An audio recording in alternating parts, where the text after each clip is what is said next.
An inquiry of this sort is a little bit like a legal VAR. We're looking at something that happened in 5 seconds on the pitch, slowing it down and analysing every frame.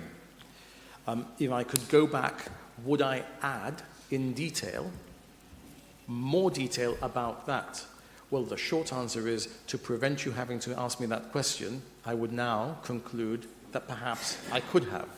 But at the time, I thought it was sufficient for Mr. McGrail, who certainly knew what the issues were, because by this date, Mr. McGrail certainly knew how I felt, and the allusion itself was enough for Mr. McGrail to know what it was that I was referring to.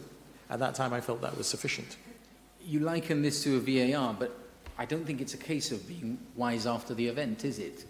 This was your key issue, and you only referred to it in the vaguest of terms.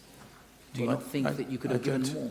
I don't accept that I do, because you see, the key and fundamental issue is the misleading. You could have misled me about anything else, about the price of eggs.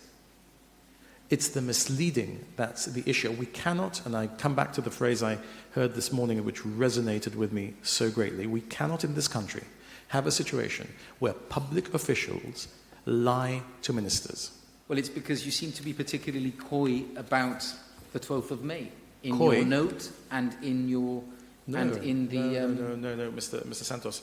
I take you back to one of the things I said yesterday.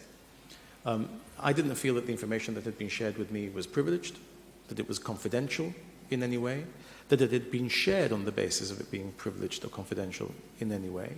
And I was evangelizing to everyone I spoke to about the warrant, which was Vox Populi in Gibraltar, and therefore many people were talking to me about the warrant, about Mr. McGrail's misleading and lying, and the issues that surrounded that. So I was not being coy about it at all.